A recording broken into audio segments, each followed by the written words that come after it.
my name is Agata. Welcome in Agata's Cottage. Today is my 16th video for Friday Sews. Friday Sews was organized by Jen from Today in Jen's Sewing Room. Under this hashtag, vloggers are gathering every week. They chat about their makes, their plans, and a bit about their lives. Friday Sews videos are my favorite. I usually watch them during the week and try to catch up with everyone. So this week, Jen asked us, how we prefer to mark notches or markings on the pattern. Is it notches and cut around, or do the snip in the seam allowance? And I do various methods. Very often I will mark with erasable pen, like a friction pen, or with chalk, the notches. Sometimes I will do little snips, and sometimes I ignore them completely. It all depends on the pattern.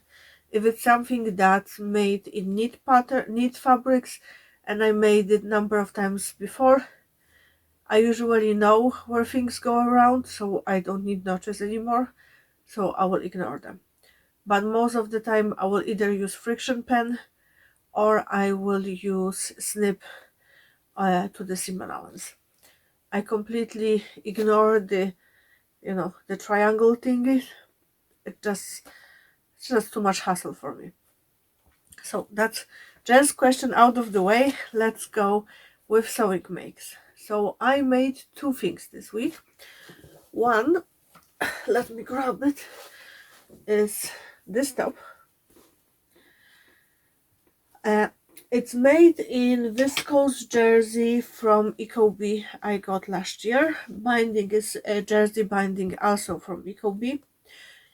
Pattern you recall asks for ripping binding, but there was no way I was gonna play with that. I just use ready-made jersey binding.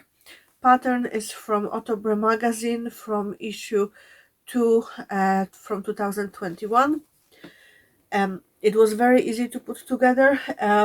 I changed one thing, except for the binding. I use narrower elastic for the shorter elastic for the cuffs.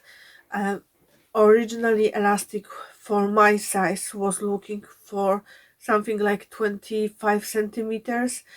Here I have 20, and I still have more than enough room to actually pull the cuff up to here.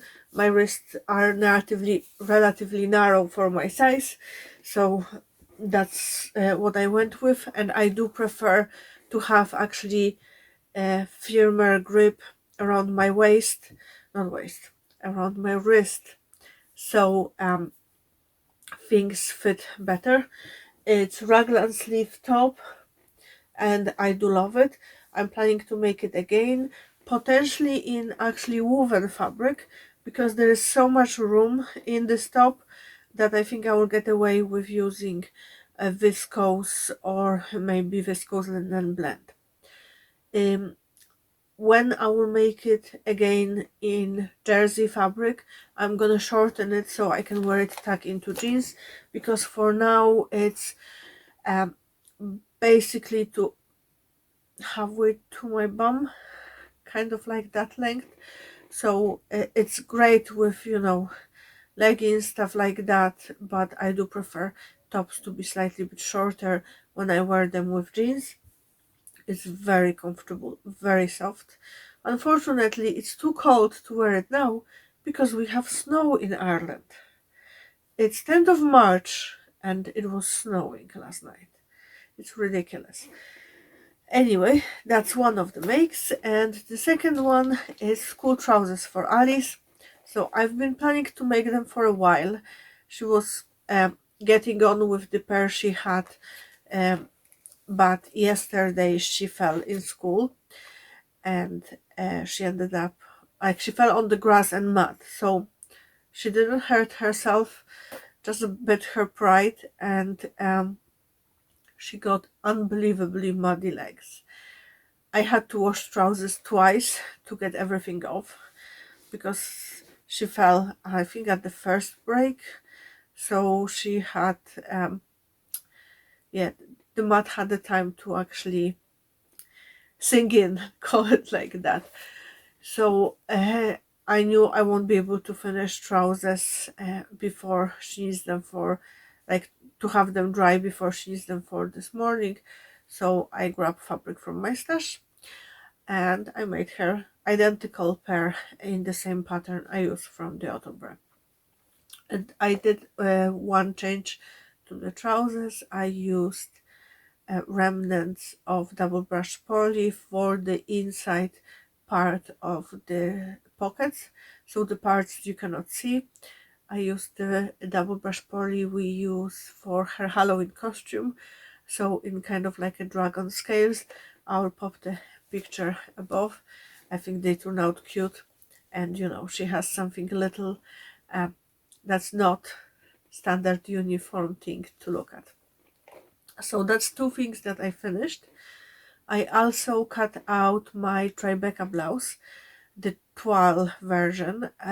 I use cotton I got from White's Fabrics eons ago, and I use black cotton I got from Ecobee last year.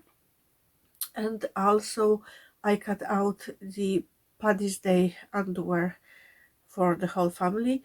I still have a bit of this fabric left, so I'm hoping to make a top for me, like a raglan top with front in that print, and color block the back and the sleeves. So that's all my makes. What about my plans? So what I'm planning for next week is to make Paddy's Day underwear and to make my Tribeca blouse. Also, I'm hoping to work on one of my outfits for Frogtails. So, if you don't know, Frogtails is a party happening in Dublin on the 31st of March. It's like a party for sewing people. So, if you would like to join us, tickets are still available on Crafty Studio. I think there's only few left. I will leave the link down below.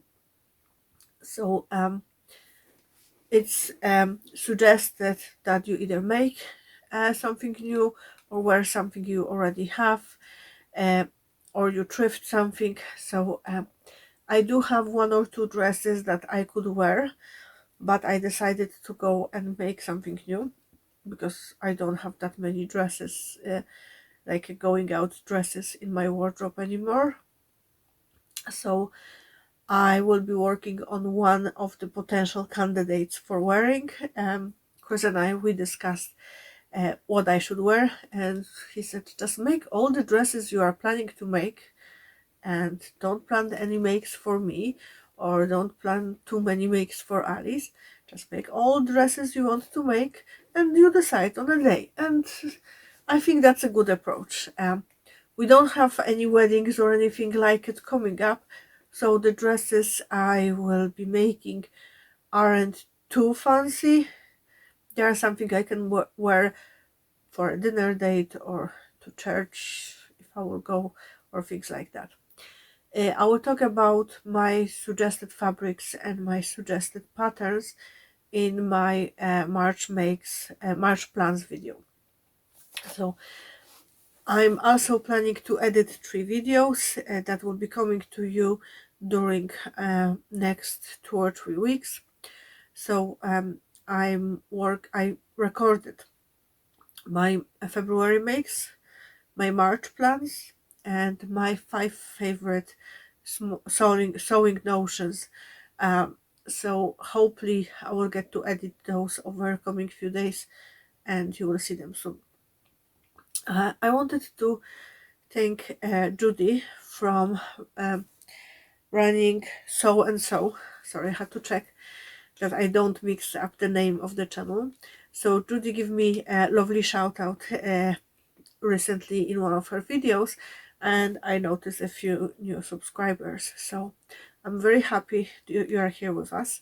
And if you haven't seen Judy's videos, I will link her channel down below. Go check it out. She makes beautiful things and she's very fun to watch. And she's very close to 3,000 subscribers. So, if you haven't subscribed to her channel yet, go press the subscribe button. It doesn't cost you a thing and it helps her channel. And while I'm at it, please press subscribe on my video and give it thumbs up. Unless, of course, you don't want to, but I hope you do. Anyway, that's all for today. I decided to make this video quick because that's the second time I'm recording it. There was a problem with the sound on my first recording, so here's my attempt at the second one. Oh, and while I remember what I'm wearing, so it's one of my February makes. It's a hipster dress by Ellie and Mac. I will hopefully pop the video of how it moves on me above. I cannot promise because I'm not entirely sure if the recording turned out decent enough. But it's very comfortable. I love it. It's in brushed sweatshirting from Ecobee I got last year, and it's very, very cozy dress. Highly recommend sewing it up for winter days like today, especially if you have cozy fabric. And don't forget about sewing challenges that are happening this month. The 2 sewing challenges I'm participating are Sew Yellow for Endo 23 and Sew Frugal 23. So Sew Yellow is organized by Jess from So What If I Sew, and it's focused on educating people about endometriosis and about women's health, which is very important. And So Frugal is organized by Ruan from the Yorkshire Sew Girl and Sam from the Frugalissima and lovely Angela from Cloth and Orchids, I think. Sorry if I'm butchering the channel's name, but I will link it down below. So she's helping with all the prices and sponsors and everything. So Frugal is focusing on making free pattern using fabric from your stash. So my video for that challenge will be up on the 25th of March, and I'm actually planning to start recording this weekend because I decided to challenge myself and do tutorial style video with hacking not 1, not 2, but 4 patterns. So, you know, life is interesting. Have a lovely week. Don't forget to give this video a thumbs up and subscribe if you haven't done so yet. Anyway, that's all for today. Thank you for watching. Have a lovely day. Bye.